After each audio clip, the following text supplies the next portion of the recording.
What's up, my friend? How you doing, Tom? Good, good. How you doing, buddy? Good, man. I got a different microphone today, so if I sound real weird, well, that's just how it's going to be.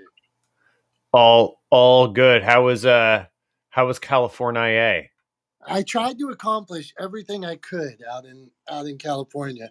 Tried to do as many things as I could in as short of time as possible, and I think let me see. I think we might have accomplished it. From sunny weather to surfboarding to Bellator fights to I'm trying to add some topics here. Books, okay, books done. Cool. How I'm is gonna go that? ahead and start pinging some folks in too. Okay, let's do this. Me and Tom are on a ping mission here. There you go. So Yeah, that's so. Did you um? So you went surfing. How was that? Are you a surfer? Have you surfed before? I didn't know that about you. no, I've never surfed in my life, and a friend of mine's an avid surfer, and he thought that I should uh, that I should come out to California and try surfing, and he actually bought me a lesson. I'm getting back feed here.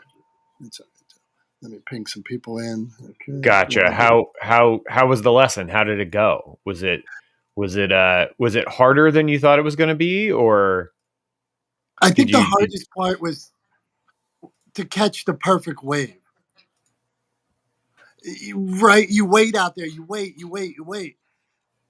and then you catch the wave.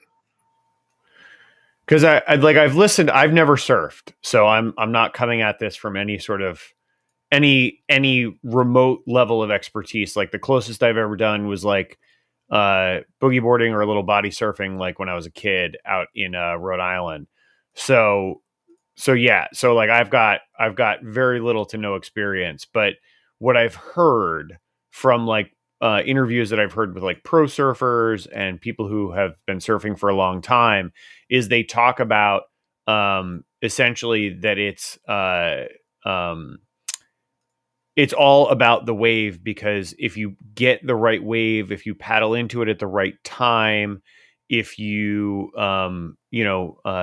if you get that wave and catch it, then like that's the hard part, and then like that's the foundation. And once you've got a good foundation, then you can build off of that and actually like get in a good run. Um and have fun on the wave, but like the hardest thing is actually knowing when to paddle and which wave to pick.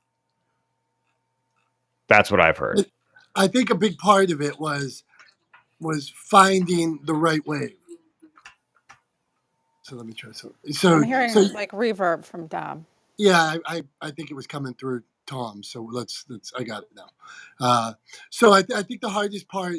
I think I was echoing on his. I think the hardest part. So you sit out there and you try to find the wave and you wait and you wait and you wait and you wait, and then they're like go, and you paddle as fast as you can to try to get into this wave.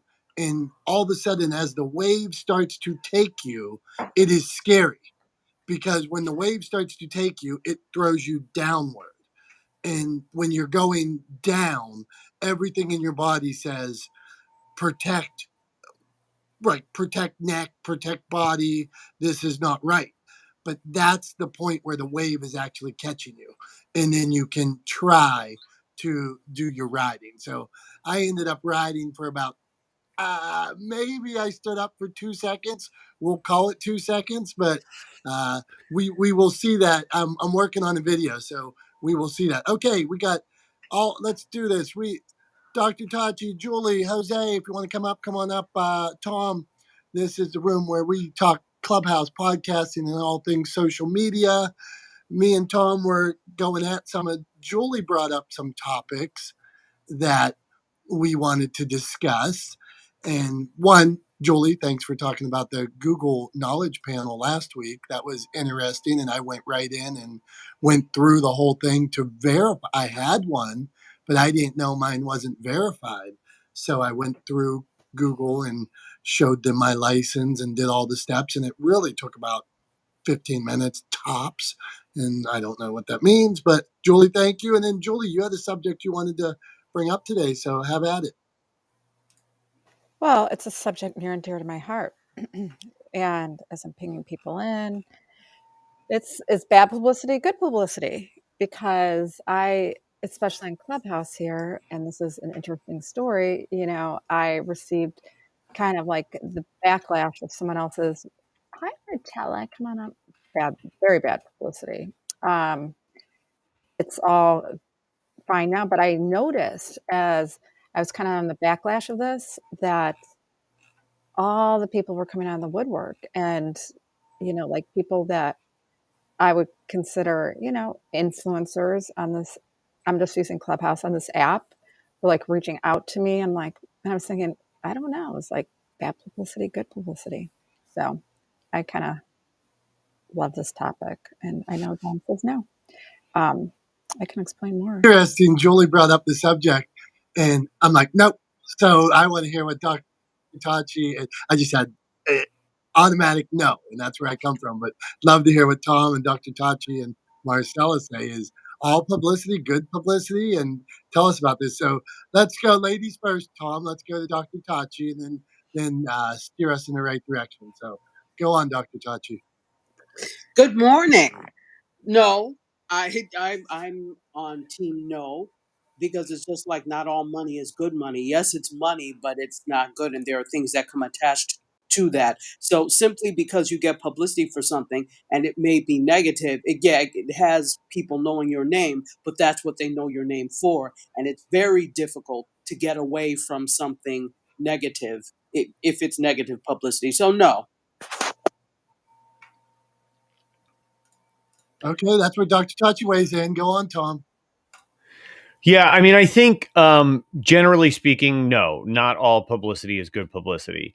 I will say the one upside to any and all publicity, right, is that it helps you overcome one of the biggest hurdles that people struggle against in building a brand, or becoming an influencer or becoming known, and that's name recognition. Right. And so I think that's probably the place where that saying kind of stems from, is that if you're known, if your name is mentioned in more places, regardless of why it's mentioned, that will increase your name recognition. Right. And so that can be in the long term a net positive. But I agree with Dr. Tachi. I agree with you, Dom. I don't think that all publicity is good publicity. And personally, I would rather be known for positive things and good works rather than associated with something negative, that I have to then sort of overcome, or reconstruct the narrative around, in overcoming some sort of negative association like Julie was talking about. So, I don't want to have to do that work. I'd rather be known for the positives and for the good things that I'm working towards doing.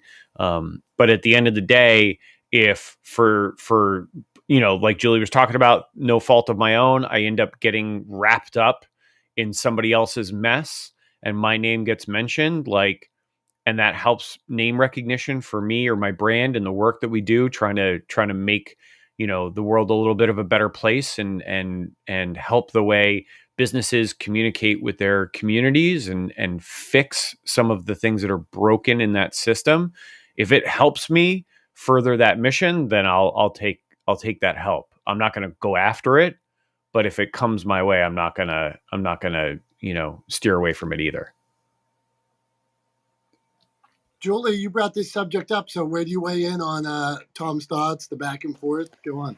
I 1,000% agree. Just like the negative publicity, you don't want to be attached to it, but it was just kind of a weird phenomenon that I experienced. And I've never experienced anything like this, just because I did some work with somebody that is quite like disliked here on at least this app. My name started to become attached to it, and it like made me sick to my stomach. And then it was just so weird though, like how people just come out of the woodwork, and want to be around you. And I don't know. I'm just like, I'm going to listen, because it was just such a weird phenomenon. And I agree. Like, I don't want to be attached to bad money. bad people, but as business owners, there's always there's always bumps along the road. And how do you deal with that too? I mean, I just want to, something popped into my head, Dom. I just want to chime in here on the tail end of what Julie was saying there.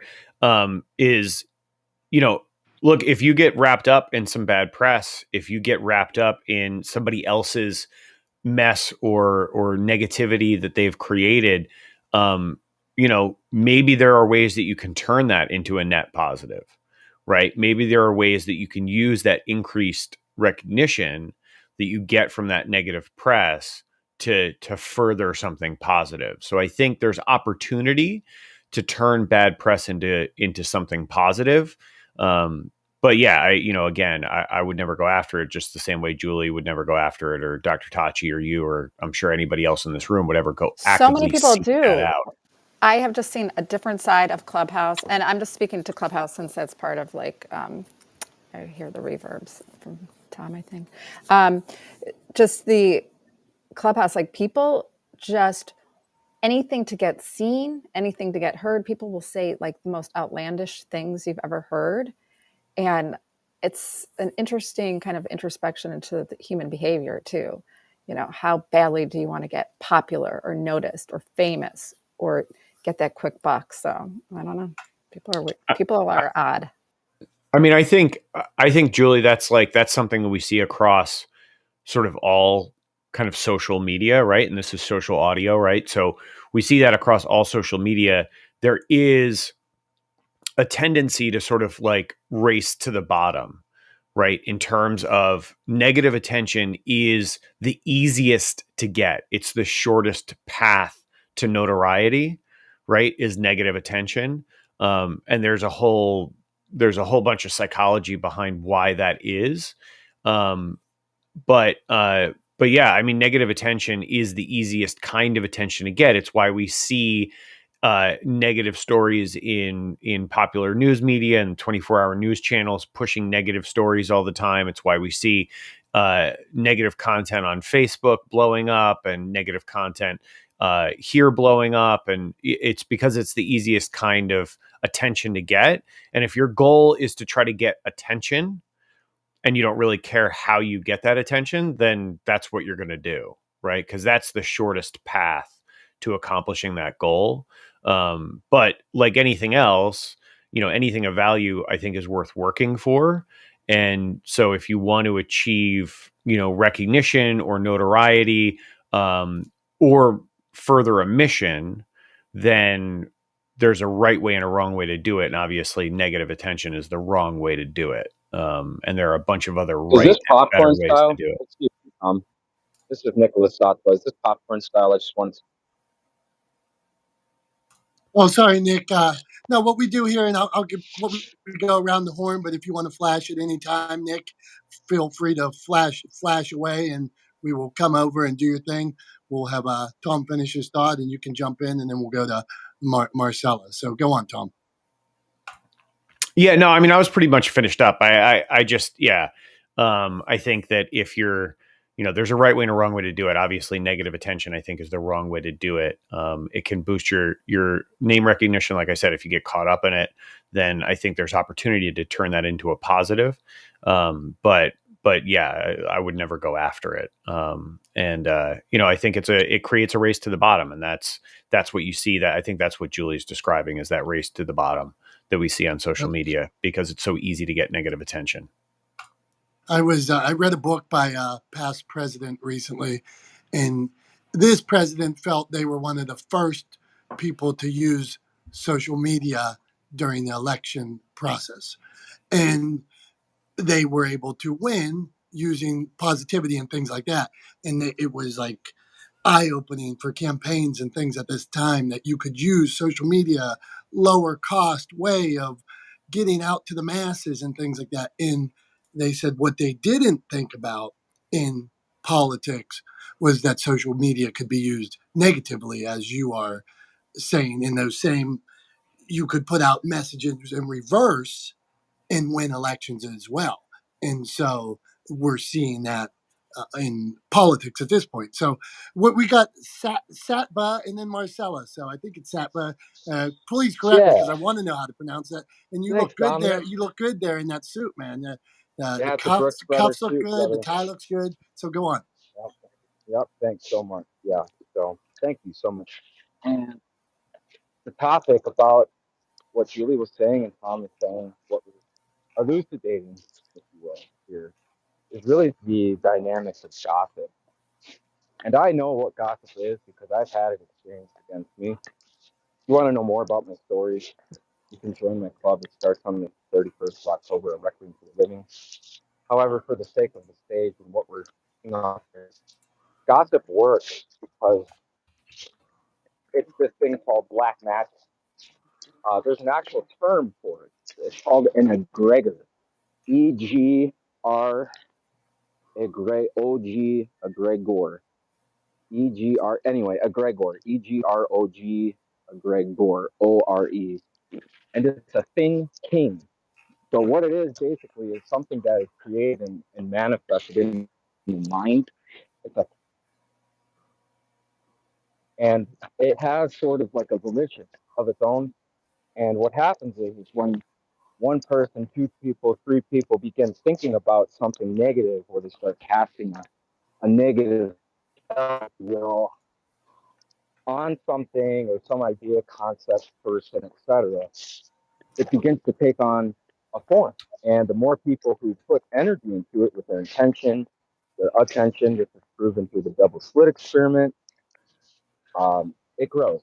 And so that is something I have not heard talked about anywhere on Clubhouse, the egregor. Correct me if I'm incorrect here. Egregor? However, that's the actual thing. Yeah, egregor, an egregor. Its definition is basically a thing king. So FTHING dash KING, a thing king. And it takes a sort of precedence and it casts this sort of shadow over something or someone. And you know, these are the arts that people use, if you're conscious of it or not, with the actual metaphysics of what we deal with on this level. And so, speaking of branding, and what do we want to be known for? Exactly, like it's just about the quality. What does the long run look like for one? Have they thought about it? What sort of longevity do we want? What do we want to align ourselves with? Because that's what we have to live with every day, whether we're conscious of it or unconscious of it. It doesn't matter. The law works the same. So in this building of my brand as I am, I'm choosing to do some things like Eric Thomas has done, and just be psychosomatically balanced, which is a big fancy word to say mind, body, soul balance. It's heart-centered leadership with the spice of intellectualism and Gnosticism and these sorts of dynamics that exist within the psychosomatic perspective that I would say that I have. And so, in that regard, shock value is very valuable insofar as it's not degrading, it doesn't demoralize. If you want to say be a quote unquote Christ conscious individual, somebody who embodies Christ consciousness, which is, as I see it, wholeness and balanced vibration, and being at peace with oneself, as it's also been said. And with that, I think that's enough on this topic from me. So I'll pass back over to you, Dominic, or to whoever wants to chime in. Thank you, Julie, for the ping. Thank you for the follow. I look forward to being of value wherever I go and watching us build in a beautiful way together. Hey, Thank you. thank you, Satba. Appreciate your terms. Clinical, knowledge based. Thanks for jumping on here today, Marcella. You were flashing a little bit, and you flashed a skull earlier when we were talking about. I wanted to get to it when we were talking about all press, good press, bad press, and she flashed a skull. I guess she doesn't believe in, which I don't believe in it either, that all press is good press. So, Marcella, where do you stand on all this? Hey, Dominic, it's Marcella. Marcella, thank you. Marcella, no problem.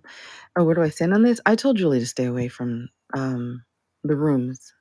I don't believe that any of this is going to amount to anything but a lot of drama and gossip, which is fundamentally the biggest asset to the people here, the influencers, the creators on Clubhouse.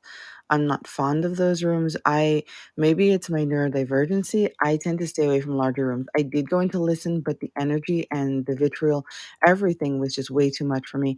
I don't think that someone like Julie is equipped to handle something like that. She's not a drama whore. Let's put it in layman's terms. She's not a drama whore. She is someone who just wants to come here and talk about podcasting and publishing and help people. And I feel like she was targeted. And she's going to be targeted continually for months ahead. I can see that.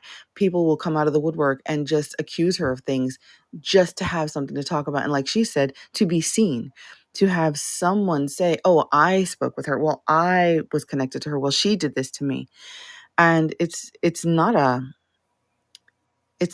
fun position to be in. So no, I don't believe in bad publicity being good for anyone. Okay, here we go. This is the room where we talk Clubhouse, podcast. Marcella, thank you, first off. Clubhouse, podcasting, publishing, and social media. We do this every Wednesday.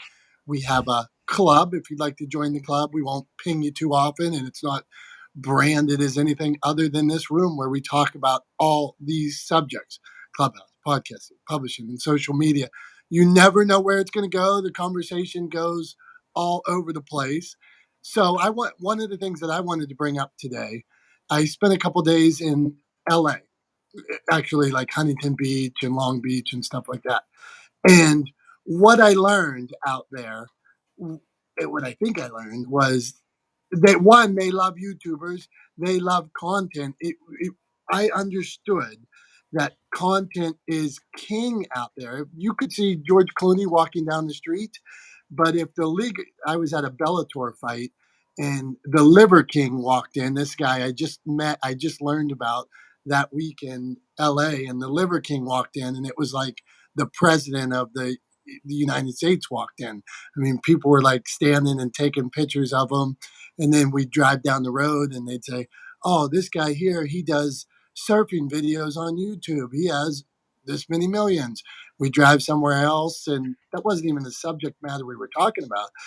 We drive somewhere else, and they'd be like, oh, the Milk Boys are there. They do whatever. This is the rooftop they film on. And what I started to see was this: is content king? Is there just, Tom, lead me off and take, is content just king where no matter what it is, or does it just, is it interesting, or does it have to be clipped? What is going on that there, and do we just need to produce more of it? What is going on? My world was like flipped upside down. So teach us. I mean, yes, content is king. Content has been king for a long time. I think the difference is that with the advent of social media and with platforms like YouTube, and now also live streaming platforms like Twitch, which we're streaming on right now, there's been a great democratization in access to those platforms, right? It used to be television was the place, right? And so that's why it used to be the people from our favorite shows were the ones that were like, that people were in awe over, right? Or were interested in, or they would do celebrity tours around LA where you drive by, actors and actresses' homes, and they would point, and singers and musicians, and people would point, they would point them out to people, and that's where Barbara Streisand lives, and that's where George Clooney lives, or whatever. And so yeah, so they that used to be the people that were most sort of recognized or revered, or who felt the trappings of fame the most acutely. And now it's people who have huge YouTube followings, right? Or people who have huge TikTok followings. The flip side is that depending on what the content is that you create, those are often very fleeting too. In the same way that fame from television or notoriety from television can be fleeting for a lot of people. there are a lot of people who, have been on television and been on successful shows on television that often don't get recognized, on the street, right? People who were very, very well known at the height of their fame on television don't get recognized. There are people who, had a show that got canceled after 3 or 4 episodes, right? That nobody knows who they are. So there's a lot of fame and notoriety that's derived off social media, and there's a lot more people that have easy access to gaining that kind of fame or notoriety. But make no mistake, it's not any less fleeting than it's always been.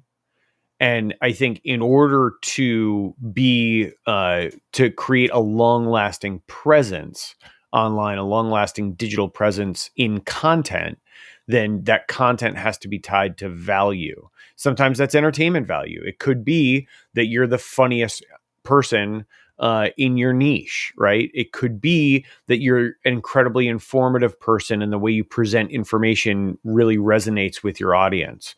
So there's a lot of different ways to accomplish that.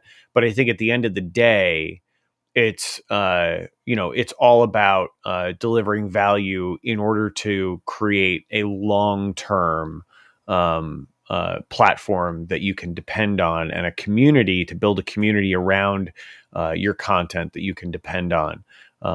But yeah, Liver King might be big now, but I'd be willing to bet that in a couple of years' time, nobody's really going to know who he was. And that's if he hasn't completely destroyed his body at that point, because I'm no doctor and I am not a nutritionist, but I've seen some of that guy's videos, and I have very little doubt in my mind that he's doing some stuff that is that would be generally frowned upon by the vast majority of people in that space, whether it be medical doctors or nutritionists or both. So yeah, I don't know if he'll still be around in 10 years, because he is putting his body through some stuff.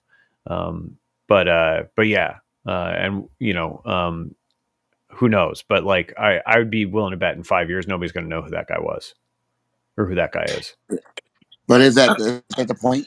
I mean, is that relevant? I mean, the fact that in 5 years no one's gonna know who he is. I mean, content's content, and whether well, it may be content that I enjoy, or may be content I don't enjoy. But if it finds an audience and it takes hold, isn't that the point of art? To be appreciated. And I wanted to speak to what the young lady spoke to earlier, because I don't want to mention her name because she's not here, but she spoke about the bigger rooms and how I guess drama, unhealthy, whatever she's, and that they're not for her. But when I've been in a room or two with her, and she said, "Hey, follow the club, ping your friends, share the room." Isn't those statements contradictory to what she just said in here? Because isn't she asking to grow the room? Hey, Isn't Jonathan, let's not talk about Marcella while she's not here. Yeah, She went. hold on. wait, I'm not She, talking about her. John, she. hold on, Johnny. Thank you, Jonathan. Appreciate you being here, man. And in this Clubhouse podcast, publishing, social media, what we try to do here every week is get people tips, value, media tips, things like that. So, hold on.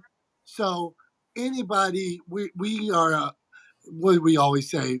Fully inclusive community. If somebody wants to ask a question, somebody wants to drop a tip, have at it. So, what somebody else was saying, I don't know, and I don't have a response on that. Could be not. But would you like to would you like to drop a tip for us, Jonathan? Yeah. Actually, I wasn't. I didn't say. That's why I didn't say the name. Yeah, Okay, gotcha. that's the first thing. Give me that. Okay, Give me that so tip, man. You got it. Go okay, on. one second. All I said was when we asked to grow, and that's a standard Clubhouse thing. If that's going to be, I guess, curated, what I just said about we asking to share the room, okay, and we're asking to actually pin your friends in. Aren't we all trying to grow the room? Aren't we all trying to get the room as big as possible? We all want our message out to one more person. Go on. Give us a tip. Exactly. So yeah, I'm going to mute up because it seems as if yeah. I'm gonna No, mute up, and you're then all good, man. You're all good. I'll mute up, and then I'll eventually leave quietly. Thank you. No, no, you're all good, man. See, this is a safe place. Tom, what do you I got? I just wanted to jump in. I just wanted to, Jonathan. I don't know. I don't think we've met on here before. I don't remember.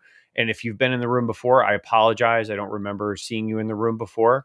But I think Dominick and I would agree. I mean, he and I host this room every week.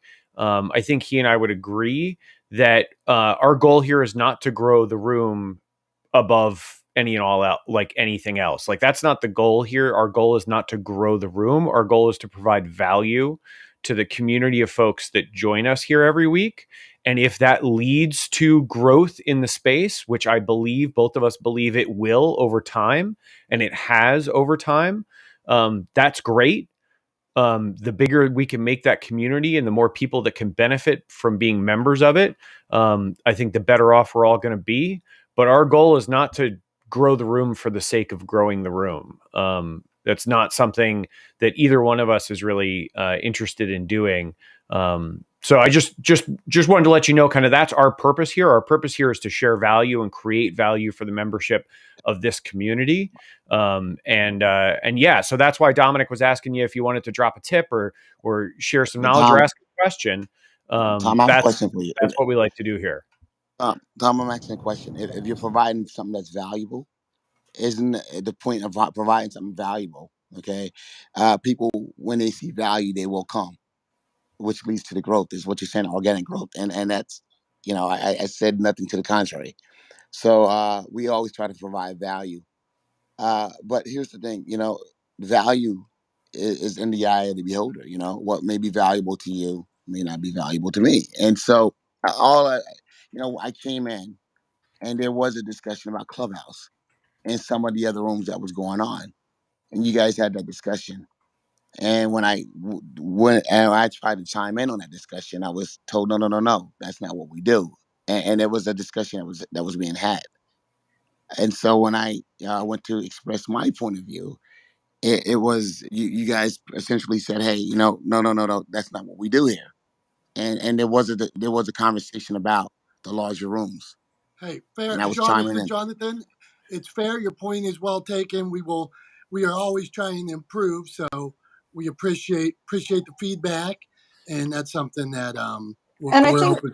and I think Tom, I think the context is that Jonathan holds these huge rooms, um, for on various different subjects.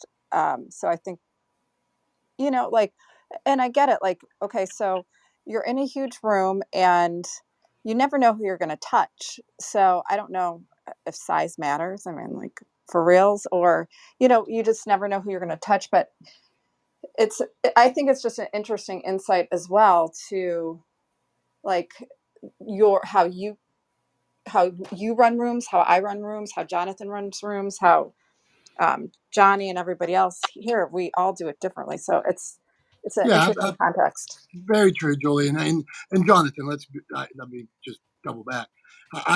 A large room, 50,000 people in the room, 1,000 people. Cool, man. Let's do it as long as everybody's adding value and stuff. I just didn't want to go down a path where we were arguing with somebody that wasn't here. That's all. Hey, Johnny, what do you got for us? Johnny, he back of the cereal box. Johnny, inspirational dude. What do you got, my man?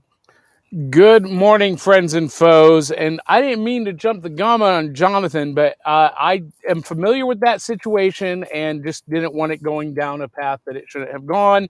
I'm Johnny, and the host of Back of the Cereal Box, a pop culture podcast that celebrates the fun of the Saturdays of our youth while surviving adulthood today. I'm also a 3-time champion magician and a 6-time published author. And here's the deal with content. Producing content. First of all, I hate that word. I hate that phrase, content is king. Story is king. Personality is king. Content is banal. I mean, what is content? And if you're just creating content to create content because everyone says you got to create content and content, you're going to be chasing your tail, chasing the shiny new trend. No, here's what I do. I decide what my vision is, what my story is, what I want to share with the world. I create that, and then I connect with the people that it resonates with. If it's only 100 people, great. If it's 100,000, great. It's not my concern how many people connect with my quote unquote content. Because just because someone watches a video or follows you online does not mean jack diddly. We're chasing these vanity metrics, these numbers, and grow, big, big, big. For what? What does it matter? At the end of the day, when we are in a nursing home at years old, who cares how many social media followers we had? Who cares how much money we made? Can we speak freely? Sorry. Hold on here. Who we got? Where we at? Hold on. Let me clear this up here. So we can always speak freely. I see the flash, big stage here, so just flash away. That was impress. Hold on, impress. I did see today that now that Elon Musk is buying Twitter and they have to get like their one of the things that he may or not do, they might kick out all the bots.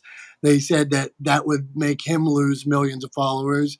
And then they pointed out Britney Spears that she would lose 48% of her Twitter following if you removed bots. So I believe that was impressed. Did I see impressed? Oh, I lost her. She came. She could. Well, Go so on, let me Johnny. finish Sorry. my thought. Yeah, please. We change the world one mind at a time, one heart at a time. And you do that through real connections, not, chasing trends or producing content just because it's the thing to do. So I'm sorry if I'm on a soapbox this morning, but I'm just, we've got to, I feel like as artists, as storytellers, as people who have art to produce, and art can impact lives, but we've got to be more conscientious and more careful about just doing stuff because it's the thing to do and because some guru told us to do it. We need to do stuff that matters. And, to Jonathan's point, he left the room. What matters to me may not matter to you. And that's okay. That's perfectly okay. If you try to be everything to everybody, you'll end up being nothing to nobody. I'm Johnny. I'm done. Ta-da. Johnny, would you give us the quote you gave us a couple weeks ago, if you remember? It was so on point about chasing trends. Yeah. So if you're just chasing trends, you're actually just running in a hamster wheel. You're just going round and round and round and round, chasing your own tail, and you're never gonna get anywhere. Thanks, Johnny. We appreciate you. Tom, I think we got you, and then we're going to talk to our friend Cynthia. Go on, Tom. Yeah, I wanted to jump in and say thank you to Johnny for kind of reframing things in that way. I couldn't agree with you more. Always appreciate you being here in the room. And 100% quality is way more important than quantity. And I agree with you 1,000% about generating followings for the sake of generating followings, for chasing trends for the sake of chasing trends, ending up on that hamster wheel. And I think that's where a lot of people end up on social media, in places like Clubhouse, trying to break into these huge rooms or trying to get up on stage in a big room, or just hosting big rooms for the sake of hosting big rooms, right? Like, I think a lot of people get caught up in that trap of just chasing quantity instead of focusing on quality, making sure they're actually doing something good and valuable for the people in their community, right? And that's what we're always trying to do. And to that point, I want to say one other thing. Is as we are in the room here together, we've talked about this 100 times. We consider this to be an equal opportunity space. We want to make sure that everybody who's up here on stage gets a chance to speak. In order to do that, Dominick will run the room the way he does, as well as he does, with the aplomb that he has. He does it much better than I could ever do. And so please let Dominick run the room. He will call on you if you flash, if you have something to add, if you want to come up on stage, just raise your hand. We'll bring you up. Right. But please don't talk over each other. Please don't, start talking when somebody else isn't finished. Let people finish their thoughts. We'll go back to Dom. We'll let Dom move the conversation along and go on to the next person. If we miss you, like, feel free to shoot us a DM or hit us in the back channel. Let us know, hey, I'm trying to chime in here. Can you call on me, or keep flashing your mic until we notice you. But let's stop kind of talking over each other. Let's make sure everybody gets a chance to talk and gets a chance to complete their thought before they get interrupted. So just above all else, everybody gets a chance to talk, but let's make sure we're staying respectful of each other. Okay. Hey, So just wanted to throw that out. Tom, thank you. And that we could have, and like we talk about, like, trying to get better at what we do when we have, every week, like we've been doing this about a year or so. Sometimes there's different people on, and the room does continue to grow. The club continues to grow. Some people have to go on vacation. Some people get a different job. Then they come back 6 months later, or 3 months later, or come for 10 minutes. So you clarifying how we roll typically, probably a good thing. So anybody that wants to come up on stage, raise their hand. Sometimes we like, when the stage isn't that big, we'll go down and invite people and try to make sure that we invite everybody up and things like that. As it gets bigger, then we miss inviting people because people's heads pop up. That's how it looks. People's heads pop up like popcorn, and then they go away. So then you forget who you invited, who you didn't. And then sometimes we try not to invite everybody. Like, we try not to have all the moderators inviting everybody, because then sometimes I'll get a DM that says, I got invited from 6 people. You need to give me 30 seconds in the room before you invite me up. So that's what's going on. So every week we talk Clubhouse, podcasting, publishing, and social media. We got into, is content king? Was bad press good press? This content is king, I want to say.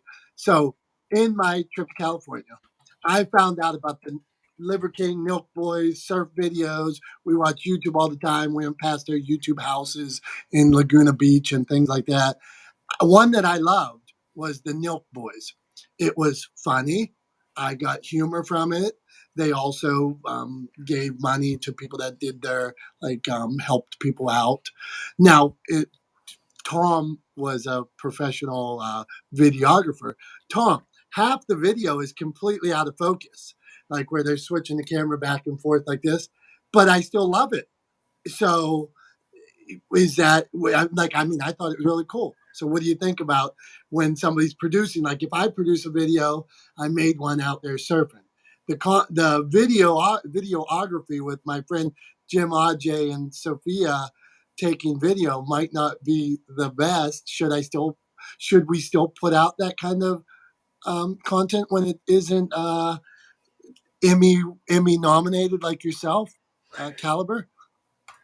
Yeah. So people get caught up in this sort of polish trap, right?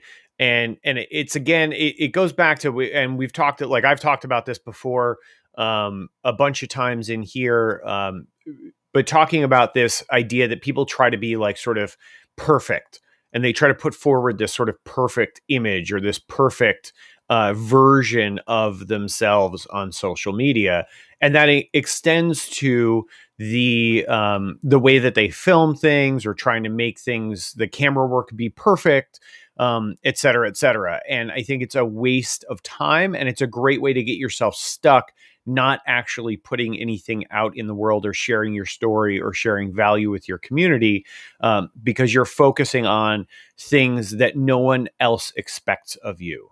Right. And I think that's something that's important to remember. The average viewer of your content, Dom, does not expect your content to look like it was filmed by an Emmy-nominated cinematographer, right? Nobody is expecting that. No, that's not who you are, right? You're a publisher, and you focus on positivity and motivation, right? Like, nobody expects you to put forward something that looks as polished as the things that they see on major networks, right? So don't put that expectation on yourself. And the biggest thing is people will forgive poor video quality a lot more than they'll forgive poor audio quality.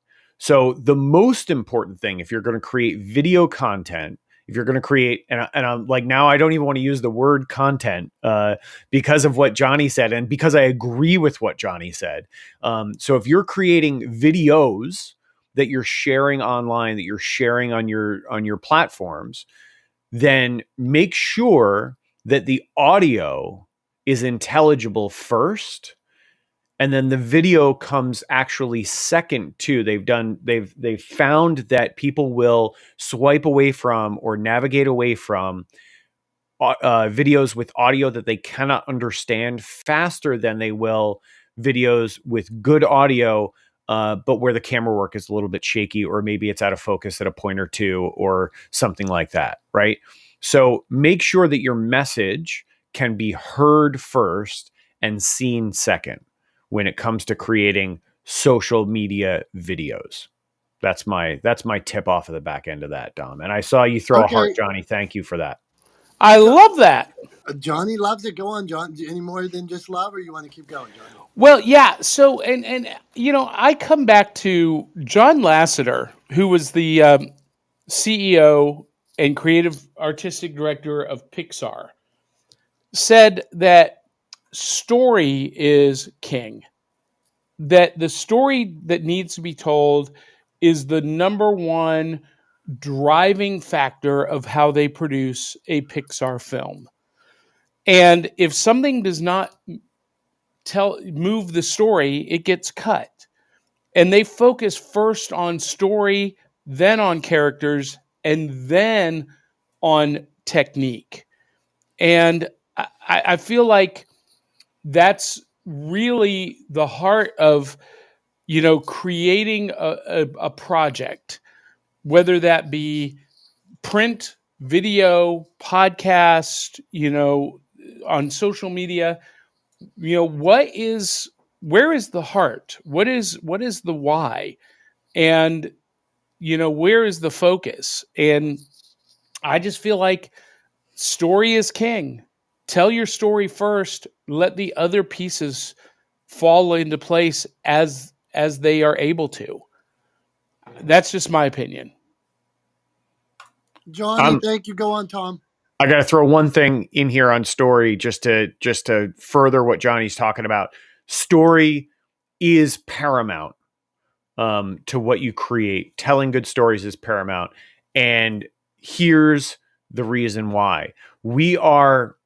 It is literally programmed into our DNA. We are evolutionarily programmed to enjoy, appreciate, and listen to stories and take information from them. In fact, anthropologists believe that our ability to tell stories was one of the deciding factors that led or contributed to our evolution from nomadic hunter-gatherers to living in cooperative societies, because storytelling allowed us to pass down generational information, right? Generational knowledge. So storytelling, we have evolved to literally like stories. It is programmed into our DNA. So Johnny is 150% right. Story is paramount. Story should always lead the decision making when it comes to creating video content, in my mind. And I agree 100% with Pixar. It's one of the reasons why they've seen such amazing success with their films.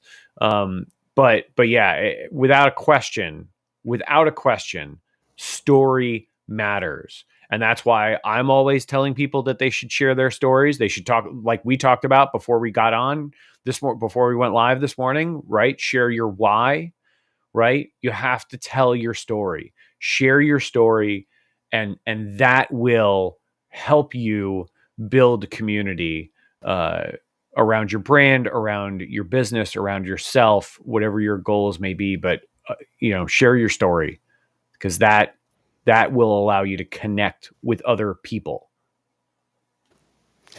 Yeah, and Dom, if I can just add one more thing. So a lot of people who are in the listening lounge and listening to me talk about story, that's what I do. I am a storyteller. I'm going to be telling stories to audiences 5 nights a week, every week. And sometimes they are deep, impactful stories. They are dramas. Sometimes the story is as simple as, hey, look at this cool thing that I found today, or look at this cool thing I can do, or, hey, I've got a joke to tell you. Not every story has to be, like this grand narrative, but there needs to be a purpose behind sharing whatever that project is that you're sharing, whatever that piece of artwork that you're sharing. What is the story? Is it, hey, I just want to share with you that I had the best gyro sandwich I've ever had in my entire life, and here's where to find it. Sometimes it's, I'm going to tell you a story that will change your life. And there's no right or wrong, and there's room for everything in between. Sometimes we go see an Academy Award winning art film, and sometimes we just want to go to the circus and eat the cotton candy. And there's a place and a time for all of the above. So I just want everyone in the listening lounge not to think that one thing is better than the other. It is all predicated on your vision, your story, your purpose, your why, and how you want to impact the world with your art. I'm Johnny. I'm done. Ta-da. Johnny, spectacular. Okay, now I have a question based on what Johnny just said here, and this is how short my attention span is. I think Johnny said Euro, and he means that. And I'm wondering if some people say gyro, some people say Euro. Is that what you're referring to? And then I want to know if The only people who say gyro are white neophytes. Okay, does anybody else say gyro? Clap your hand. Am I the only one in this room that says gyro? Can I get some love for gyro? No. Depending Well, depending I don't on, think anybody's going to admit it after Oh my gosh, this after is going Johnny down to just said the that. yeah, no, depending on the part of the world that it comes from, it's either pronounced gyro or gyro. I went to a Turkish place last week, and they pronounce it gyro. But my Greek friends pronounce it gyro. So, it just all depends. But nobody calls it a gyro. Oh no, Julie, go on. Okay, Oh, I'm sorry, I with didn't realize Dominic. this on mic, but I said Sorry. this is going to go down Yeah, with I'm the with Smurfs. Dominic. Brooklyn, New York, restate. Hold on. I'm going to bring. Julie, go on. Hold on. Go on. You go on, Julie. Continue. I was just going to say this is going to go down with your Smurfs, the Smurfs of last week, the Smurfs conversation. Oh no, Tra la la la la la la la I'm la exposing la too much. Hold la. on. Now let's go here. Let's go. Andrea says she was from Brooklyn. She's going to tell us what they say in Brooklyn. So let's go here. Hold on. Let's see. Andrea, what do you got? What do you got on this? Yes, I was coming up to tell you that New York, we say gyro. So I had to agree There with you you. go. Sorry, Johnny. In Pittsburgh too, Andrea. Thank you. That's two. I had a more I'm Dr. also in New York, and maybe a lot of people say gyro, but I'm with Johnny, a friend of mine who's Greek, actually Cypriot, but speaks Greek fluently, taught me how to say it, and he pronounces it gyro. Did I say it was wrong? I just asked the question. How people pronounce. Go on, Dr. Tachi. I look, default to the culture that where it's from. It doesn't matter what they say in New York or Pittsburgh. If Greek people say gyro, it is gyro. If Turkish people say gyro, it is gyro. And I'm saying this as somebody who's Nigerian. If somebody says jollof, I will correct them. It's jollof. So default to the culture from where it's from. I had a professor in college that said if your last name is spelled Shit and you want to call yourself Domasky, that's my last name, Domasky. He said then you're allowed to call it that. And so you may be right. You may be right on all that, Dr. Tachi. Okay, now no more Euro talk. Clubhouse, podcasting, publishing, and social media. Ooh, this interested me last week. I didn't get to talk. Cynthia, paranormal suspense author. I said on my show, Bikes and Hikes, we just went with this guy that he was on Unsolved Mysteries, a Bigfoot hunter. He did a lot of research for this Kecksburg and stuff. So, Cynthia, tell your story. Tell us about telling your story and jump in on any of these subjects we talked about so far. Go on. Well, I originally jumped up here just so that I could hear everybody because I hear my sound is better when I am on stage. So that's why I'm here. But I have really, today's topics have really ran a gamut from the gentleman who tried to interrupt and then got butt hurt over it, all the way, to not being able to pronounce sandwich titles correctly. But my story on being a paranormal author is for many years I was a cold case psychic. Hang on. Oh man, we come on, keep going. We like the compliments. We like your the overview. Every week we should just have Cynthia do an overview about 45 minutes into the subjects we talked about. Go on, Cynthia, keep it up. Go on. So I I had this one case that has always bothered me. It was my first one that I did, and I was really young, so I didn't really catch and naive. I was young and naive, and but I didn't like the way it turned out. It could have turned out so much better, but it didn't. And so my first book I wrote, Small Bit of Justice, I wrote it and ended it with not a happy ever after ending like in a romance, but a happy ending. And that's how I began writing paranormal stuff because it's what I know. Cynthia, thank you. We appreciate you when you're around and paranormal, entertaining. A lot of people want more of it, so keep doing what you're doing. Okay, let's go. Sean, what do you got? Sean, drop a tip, ask a question. What do you got for us?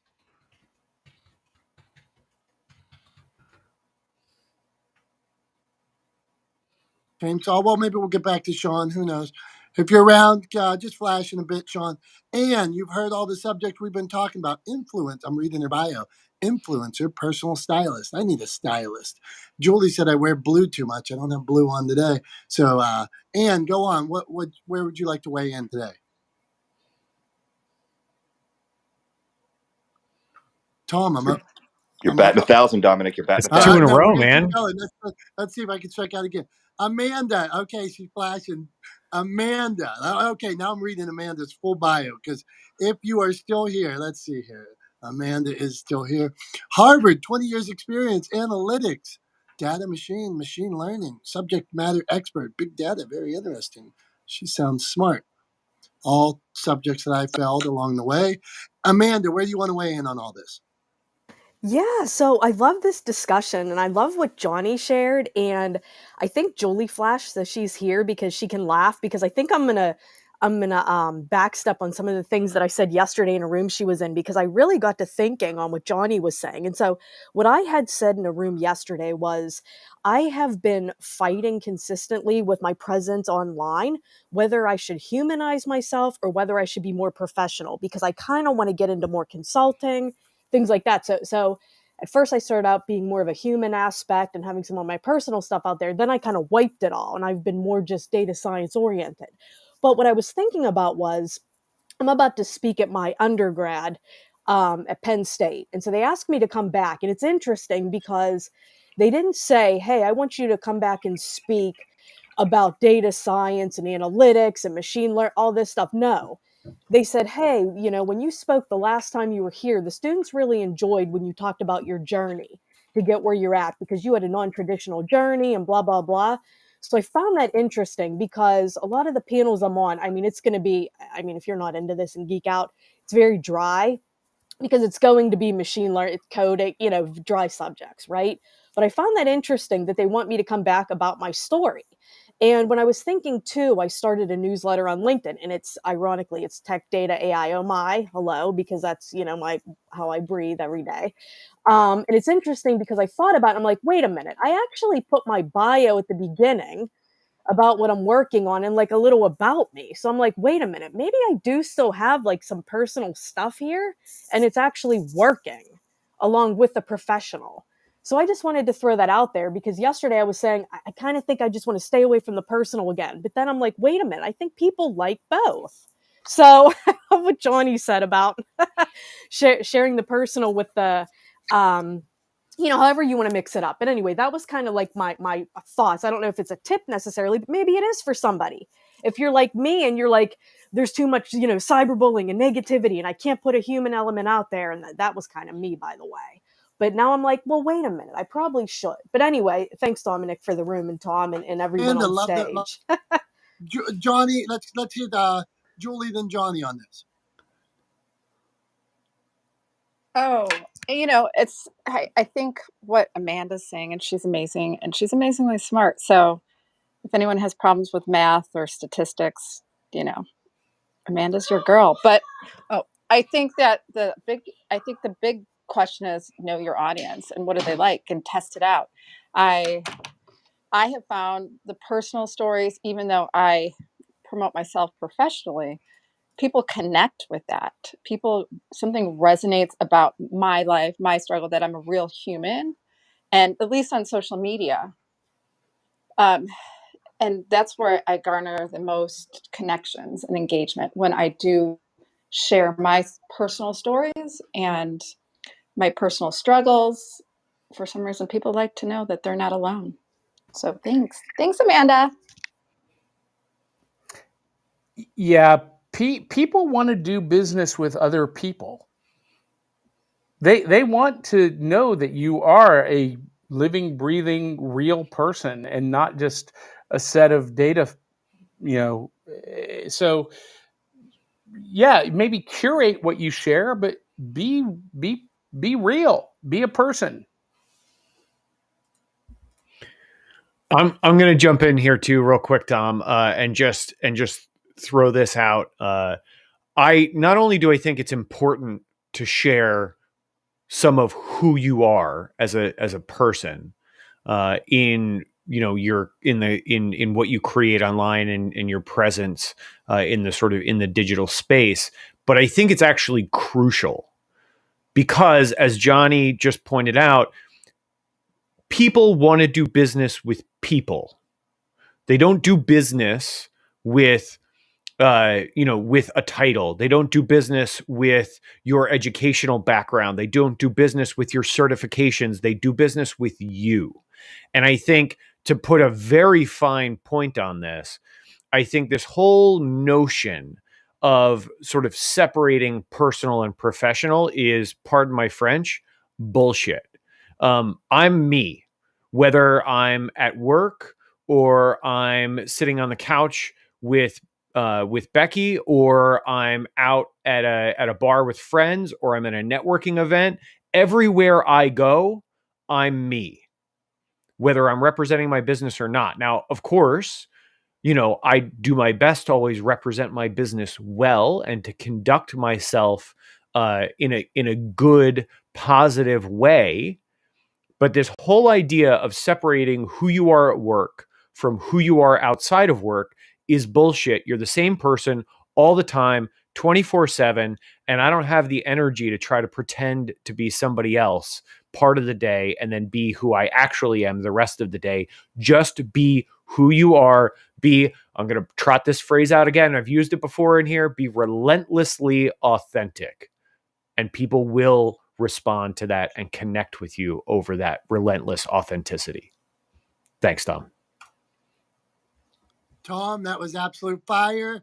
Anybody you want to share clips or anything like that, go on, or Tom should be sharing that clip. Hey, we are going, Jen was flashing, so we're going to hit Jen real quick because she was flashing, then we're going to go to Yvonne and Storm. So, Jen, did you have something to add to that? Well, I just wanted to say, Amanda, I think your story, I don't even know you, but honestly, if I read your resume or your VC, I'd be like, oh gosh, I'm not going to understand anything. But just hearing you speak on here, I'm fascinated. I think your story is super compelling. You're a female in what I assume is a primarily male dominated world. And I would love to hear your story. I think your Insta does a really good job at it. What I found, in my profession, there's tons of people that are just super suit and tie, fancy car people. And that's not me. And if that's who you want, I'm not your girl, And I found that on my social media, I struggled for a long time trying to figure out who I was going to be. And when I just started being me in my rock t-shirts and my Vans, people were like, oh, yeah, that's you. And your vibe attracts your tribe. So I'd love to see more. Jen, thank you for the kind words for Amanda, and Vibe Attracts Your Tribe. Love it. And Amanda, thank you. Thank you, everybody. Back it up. We're grateful for each of you, everybody that comes here every week, whether it's 5 minutes, whether even if you come in and argue, we get it. Life happens. You don't agree with everything we say. Me and Tom don't agree on everything. Who knows? It's all right. But we do try to create a safe place here where we can talk about all these things. Like one of the things that Tom brought up earlier on those videos, I wanted to ask you, if I have bad audio or suspect audio, should I caption the video? A simple question. 100%. I mean, you should be captioning your videos regardless. If you're posting videos on social media, you should be captioning them regardless. You should be providing captions for videos posted on other platforms like YouTube. I don't consider YouTube to be social media per se, but you should be captioning videos in other places for accessibility as well, right? Because obviously we want to make sure that the things that we're creating are accessible to people, regardless of whether or not they can whether they have to read what you're saying or if they can hear you. But if you're producing video and putting it on social media, you should always caption it, because as people are scrolling through their feeds, the majority of the time they are their phones are on mute and they're not playing the audio out loud. So make sure you caption your video so that they get a sense of what you're talking about. They get a sense of the messaging real quick from the captions they're seeing, and then they can decide to unmute you if they want. But yeah, you should always be captioning your videos for sure. For sure. Hey, good to know. Okay, this is sometimes I get caught in bio world, so we're gonna meet Yvonne. We know Yvonne, but not too long. I'm gonna read this. I'm practicing my reading. Not too long ago, I realized that my fear of aging was stopping me from going after my dreams. Yvonne, love the message. Tell us where do you weigh in on all that stuff. So go on. I am 100% with Johnny. Story is king, and story is what connects us. I love what Tom had to say about it being hardwired into us. We are meaning making machines. We do that through story, and people remember the stories we tell before they're ever going to remember anything else. It's that whole idea of I forget the quote. Is it Maya Angelou? People remember how you make them feel. So which I completely just butchered, but that's there. And I'm a like, I look back on my life and everything I've ever done, from being in the theater to being a photographer to my podcast and the community that I now have, is it's all story based. I really do believe that the stories that we tell ourselves have immense power. So the stories we tell ourselves have power, and the stories we're telling other people have power. And hopefully we are connecting all that to connect with other people. It's those mirror neurons that we all have, that that create empathy and make us feel connected to each other. And in the end, isn't that what we all want? Beautiful. Thank you. Well said.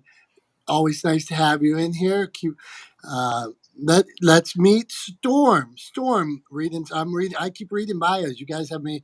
You guys are doing a good job with your bios. So I will say, as I read down through one, if one, we stream this too, and so some people don't know about Clubhouse. Clubhouse is a social audio app, and you can read people's bios and actually push, and it'll take you to their like LinkedIn's if they set up a bio. If you're on Clubhouse for the first time or early on, you should set up a bio so that if you want to go on the stage or something, that people can see that you're not a bot or something like that. Put a picture of yourself so they know you're not a ghost. But I'm reading about Storm: family man, speaker, fit health, real estate investor, former professional athlete. Storm, classic fit show producer, YouTube Friday Fitcast host, CEO, Stormtrooper Productions. Good name there. Okay. Storm, what do you got for us? Well, Dominic, first of all, the things that I talk about are not in a safe space. So a lot of times, what I'm hearing from Tom and you and Johnny and Julie, it makes sense. And so I think a lot of that first initial hook that somebody says, if I said, hey, what I talk about is not a safe space, that includes the curiosity of, well, what does this guy talk about then? And I think because social media is more short form that, most of us are used to, we've got to capture somebody's attention in anywhere between 7 to 21 seconds. And if you look at the social media that you're on, in some cases, that's the only time that you're going to get a shot at to see if they're going to connect with you. But, somebody once told me this, Dominic. They said, hey, if you want to grow your audience, be easy to connect with, be easy to follow, and talk about things that they can relate to. And a lot of the times, when we're talking about things that we're passionate about, naturally our audience is going to kind of find us. However, there are other things that we might talk about that's not perfect that other people are watching too. So, I love the fact that, when we talk about story is king, everybody has a story. The question is, are people interested in it by the way that you talk about it and the way that you amplify it? And, it's not an exaggeration to tell your story, but I think that facts, keeping it succinct, keeping it interesting, hitting the highlights, talking about things that people might be able to relate to, highly successful people like Joe Rogan, you think about people who have a massive following. They got there by being real, because I heard the word authenticity, but they also got there by standing in their truth and being a little bit controversial at times too. So I think that, a lot of us, when we're pure and talking about the things that we have that are close to our heart and important, and not necessarily the things that are popular just to get followers, naturally you're going to find your tribe and you're going to find your audience. But, to what you said, Dominic, I think, man, podcasting is a saturated space. So if you think about, how often you're in the car, you're going to listen more to content. I know that you love that word, Johnny. You're going to listen more to content than you will see it. So when you guys said that audio is king, it has to be clear. And if you get any kind of distraction or interference, you could lose the connection of that audience member. So I love the fact that you said that. I got to invest in a mic that was okay and realized that, that made a huge difference in the way people were interacting and engaging with comments and feedback, as opposed to the regular iPhone mic that might just say, oh, I didn't quite get that word. Connection, microphone, and you don't have to be perfect. This whole polished atmosphere and culture, actually, people like to see your flaws. And you know what? It does make you human, because people are going to buy from a relationship more than they will buy from a transaction or a company. So just want to leave it there, Dominic. Absolutely love the room. Love what you guys are saying, and just want to continue listening. Hey, Storm Man, and I want to tell you, spectacular to drop in and give tips, and that's what we love. Like I was sitting here listening, and I was thinking to myself, I hope he gives some tips because I was already in, and you did, man. So thank you very much. Appreciate you. Come back anytime. Appreciate you, man. Let's go. Okay, Julie, go on. What'd you have to say? Julie Oh, I Splash. was What'd you going to say? think, like it was interesting to listen to. Yeah, sorry, it's kids are off of school today, Julie but Supermom. Go on. the fact that Storm like hooked us with like I don't operate in safe spaces, that got everyone's attention, but then he backed it up with intelligence and obviously his expertise, and I think that's where you can create that true connection and that true validity as an expert in whatever field you're in. So thank you. Yeah, and I'll tell you, I went follow, so I'm in, man. Okay, hey, we met Jen quick, but Jen, if you wanted to drop anything on this, go ahead. Storm, I love what you said about sort of quality over quantity. I've been thinking a lot about sort of smaller creators. I don't know if you like that word, anybody likes that word, but I've been trying to really conscientiously pay attention to smaller creators because they're the ones who are like in the trenches doing the work. So many people have teams and people to produce them and are just super flashy. And I am trying to make a conscientious decision to follow smaller creators, people who are doing compelling things sort of by their bootstraps. And I align it with the same way I support small business. I try not to shop at Costco. I try not to shop at Walmart. I want to support the little guy. So, Storm, I love that. And mics are relatively inexpensive. I do have a technical question, though. Can somebody speak to music in specifically on Instagram about using music in your reels? Music is a big part of the story I tell, but I've also been told that music could be a slippery slope because if at some point the artist didn't allow it or something like that, you could lose all your content. Does anybody have any thoughts on that? We have been burned by this, but we have to go to our expert, Dr. Tachi. Drop in on this. Yeah, so you're absolutely right. With the fear and the risk that you take in using music, if it somehow doesn't become available, not only do you lose the music, you also lose the audio. So the video will still be there, and you've got a video that doesn't make any sense in the grand scheme of things. So my thing is, I'm always a fan of just as I think you just spoke about following smaller creators, right? And the indie end of it. Go with that. If you can collaborate with creators who are already making music, I would do that. Also, take a look at some of these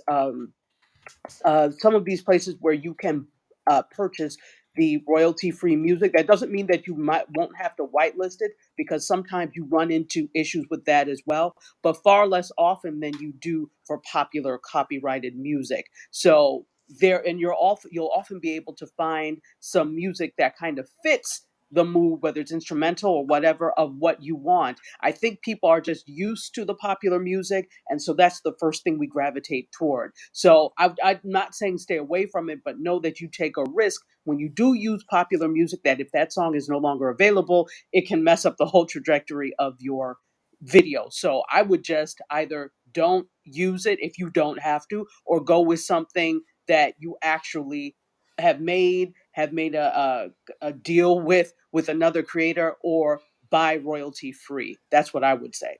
So just to clarify, Dr. Tashi, I love that. I was wondering about that. I pay for a royalty-free music service that I use on my videos, not necessarily my videos. So I can use that because I've essentially paid for the service, right? And it's different Yes. than Spotify or something, but it's music for that particular use. Yes, it is. It's for all videos. So again, sometimes you will run into where they'll recognize it. Their Shazam like service will recognize it, and you may get a copyright thing, but then just contest it, because in most cases, if it's something that you have got, and they'll ask you, for example, on I think Facebook and Instagram. That happened to me one time, and I just told them where it came from, and the thing was dismissed. On YouTube, you can actually whitelist it. Go into your studio settings and have it there and whitelist it. But yeah, if you're paying for a service already, you shouldn't have a problem with that. If you do, just go ahead and contest it, because generally those things are cleared. But there are always exceptions. Love that. Thank you so much. I've been wondering that question for a while. We got more for you too. Go on, Tom. Thanks, Dom. So yeah, early on, I was telling Dom that early on in my career in TV, I actually worked one of the shows I worked on. I was in charge of filing all the paperwork with ASCAP and BMI for the music licensing that we used on the show. So I've been kind of dealing with music licensing for 20 plus years professionally. So there's a couple of things to bear in mind. One is the library that you have access to, that you've paid for access to.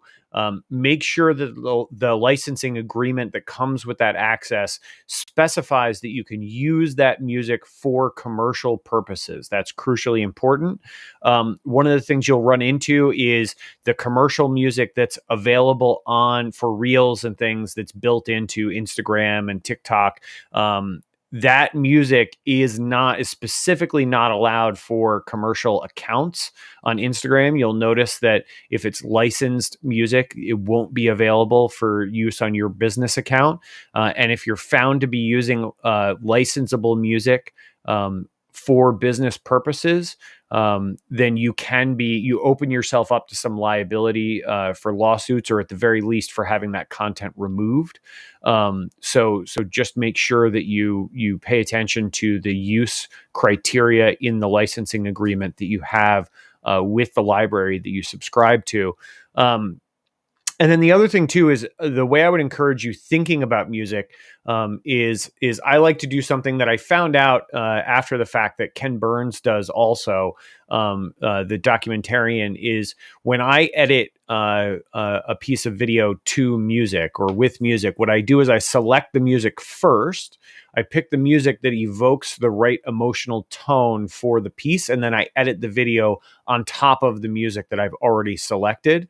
And I found out that Ken Burns does the same thing when he edits his documentaries to music. He selects the music first and then edits the picture to fit the music. Think of the music as the foundation that you're building the emotional framework of the video on. So the music can be crucially important to what you're creating. And I always encourage people to start with music and then put the video on top of it. And cut the video to match the music. So that's my 2 cents for you, Jen. I hope that helps. Well, and also as far as supporting small businesses or whatnot, I guess I could ask friends that have bands if I can use theirs, right? I mean, Can't hear you, Jen. If Your mic is covered. If you moved your... Sorry. I guess as far as supporting small business, I could support local bands. Maybe that's a good part of the story to tell. Would I need them to sign something, do you think, or Absolutely. Much? Okay. Yeah, absolutely. Yeah, if it's their original music, you absolutely should have an agreement that gives you the right to use it, that they assign you the right to use it. Absolutely 100%. Thank you so much. Really quickly, to Tom's point, this works. The music thing works in general with any type of artistic venture, because I too will hear a piece of music and think, okay, that would fit perfectly with what I'm thinking of doing in terms of film. But I'm also a dancer choreographer, so I hear music first and then I set the movement. So not that this is necessarily related, but it also works with other types of artistic ventures as well. I release the mic. Hey guys, and just a horror story about I've told this in here before. I had about, it was like 6 to 8,000 on connections, followers on Twitter, and I had used a lot of off platform. This is how I would describe it.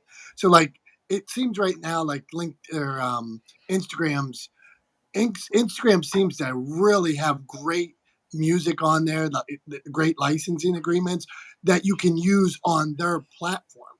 I had taken a lot of video from like TikTok and shared it on Twitter, Instagram, shared it on Twitter, and then all of a sudden Twitter hit me with like really 60 violations of content on videos. They froze my account, couldn't get it back. My appeals, I filed appeals, but basically I was guilty of being dumb and had to start from scratch. So there it is. Okay, we're going to meet two more people and we're going to get you guys out of here around 11 o'clock today. So we met Andrea a little and we met her before, but Andrea, it was brief before. So where do you want to weigh in on all this? And then we're going to 72, the architect. Go on, Andrea. Sure, thank you. I always enjoy this space. I always have a blast when I come. Um, I wanted to comment on the storytelling piece. I just love what everybody added to that. I didn't even think about it that way when I wanted to present my experience. As you know, you've heard it before. I took off across the continent with my teenage son during the height of the pandemic, and I just wanted to show people that you didn't have to stay in one place. You were able to travel. 9 COVID tests later and 3 countries later, I now reside in the Gambia. So I love sharing that experience about the foods that I encounter, people's reaction to me residing here, the businesses that I run into, what people are doing. And my mission is to negate all of the negative propaganda that the continent receives. And that's what I've made all of my social media platforms about. So it's kind of amazing because the more people hear the story, I'm encouraging people to visit. I have people contacting me to visit. They're telling me how they didn't know the things that I'm showing them. And if it's just one person, that's a blessing. But when it's hundreds of people, you're walking in your purpose. So I think it goes back to what you guys were saying about authenticity, and it has nothing to do with how many letters I have behind my name. It has more to do with what I'm presenting. So I just love to share that. Thank you for the space. As you know, the podcast is called AA Exit the Matrix. And it actually started with me having a YouTube channel first. And based on my YouTube channel, I started to create podcast content. I'm starting a second podcast, which is about the spiritual journey and how I discovered that I'm all the clairs, an energy transformer, clairvoyant, all of that. So that'll be the next podcast, and that should be an interesting journey. Thank you. I relinquish the Andrea, mic. share that story and uh, by whatever means possible. Sometimes you just got to figure out a way. I say this sometimes in this room, whether it's a bullhorn, whether it's a book, whether it's standing on a stump, a podcast, a clubhouse, share your story. Okay, now this is funny. I want to go to just reading this. Is it 7 to the architect or is it 70 to the architect? So It's 72 the architect. I made it a profile name. I got to protect my name because I work in the legal profession and because of its sensitive nature. So, but just call me Jason. okay, hey, but where do you weigh in on all this, Jason? Thank you for being here, man. I like what Storm said about being unapologetic. Well, number one, excuse my language, but I don't believe in safe space. If you're going to have a dialogue, you're an adult. You're going to have a conversation. You can choose what you can act upon, or just receive and say, okay, I've heard this, I understand, but it's not something I support. It's just not feeding into sensitive nature conversations or being afraid what you can say. I also kind of like what I think it was Tommy was saying about, authenticity or organics. Those are very, very important things to me. I mean, me as a professional and then me as a podcaster and a person, they are separated for a reason, because one takes more articulate strategy where I cannot have feelings. I cannot have any personal thoughts other than being a professional. So when I do my profession, am I a different person? Yes and no. When I'm a private person, yeah, I don't involve my profession into my talk, or I don't like to greet people and say, I don't want, attention for people who I can't serve. So if I work in the agriculture space of California and I work in legalities of that, that's what I focus on. I'm out in the heartland. I meet with farmers who are raising asparagus, oranges, all kinds of things. And I come from a farming community. So for me, me telling stories, my podcast focuses on is living stoicism or street stoicism, philosophy to help us navigate through our emotional plights, to deal with the things that we take for granted, but now that in our face that are having to be like, what is our true value and core? Well, my thing is focus on your inner citadel, being able to meet people, greet people, and leave them in hospitality. I only focus on that. I don't focus on anything else that I don't have experience in.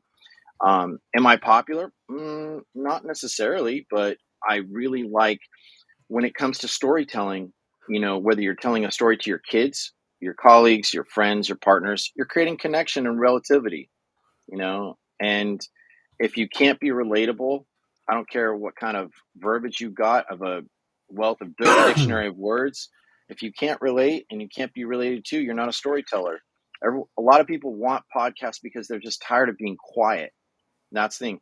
And the one thing that I want to reiterate is if you can't remember 3 podcasts or 3 distinct stories within a podcast realm or even YouTube, then something you need to do to work on so that you are relatable. And that's my gem to add. So, like I've asked other podcasters, hey, can you name 3 that you've listened to recently or that made a difference in your life? And it gets people at a pause. There's a couple for me, but as I've got 3 months off of my profession, I'm working on my podcasting, working on a website, working on SEO, working on all the things I didn't have time to polish for. So, I may be a work in progress, but I'm enjoying the progress. I'm enjoying this time off. It's for myself and for my family, my kids. So I'm just going to land with that. And thank you for inviting me to your stage. Jason, man, thank you, brother. Thank you for being here. We appreciate everyone who stopped through for 5 minutes, 10 minutes, that argued with us over whether it's Gyro or Euro, and came in here, dropped video tips, captioning tips, publishing tips, storytelling tips. There was a lot today. We went all over the place. Thank you, Dr. Tachi, Johnny, Cynthia, Amanda, Yvonne, Storm, all you guys for being here. There were some great people passed through, Julie. But Tom, like usual, man, I like to ride your coattails and have you wrap things up. You good with that? I am all good with that. Your video froze on the live stream, so I just pulled you down real quick. I think your computer let you down. It's gone, man. I got no more power. I got fuses popping at my house. All I got's this little phone I'm holding. So you guys take me home, brother. All right, man. All right. Well, thanks very much. Thanks to everybody for being here this week. It was quite the journey in the room this week, but I like that. It's fun for me. We talk about and got a little pushback from Storm and from 72 the Architect about calling this a safe space. But I think what we mean when we call this a safe space is it's an open forum, right? We're creating a space where we welcome people to share their opinions, their beliefs, their thoughts, to stand in their values and to be relentlessly authentic to who they are and to what they believe in, even if we disagree. I think the goal here is to create a space where everyone can be and is encouraged to be who they are. 100% of the time. And so that's my goal. I know, Dominick, that's your goal with this space too, is to make sure that we create opportunity for people to be who they are, and that we provide value to the community that shows up every week in this room, that shares the room with us, that we provide them value, whether it's us directly or by creating access to other people who are brilliant at what they do, and share tons of tips and knowledge with everybody here. So that's really the goal. And I will leave it for you guys this week. I'm going to go back to what I said before when I stood for my values and was authentically myself, and said that this whole notion of a professional you and a personal you is bullshit. So what I would encourage everyone to do this week is go out into the world and be who you are 100% of the time. Be 100% yourself. Stand in your values. Stand in your beliefs. Be relentlessly authentic, and provide value to the community around you as much as you can, as often as you can. That's what I'll leave you guys with. That's what I'm going to try to do every day as I continue on in this journey. And I hope you guys will do the same. I look forward to having you guys back next week, next Wednesday morning, 9:30 a.m. Clubhouse, podcasting, publishing, and social media. We'll be here, and we hope to see you then. And that's all I got, Dom. So I'll give us a countdown, and we'll close it out. So thanks everybody for being here. We'll see you in 7 days. We're closing it down in 3, 2, 1. Bye-bye.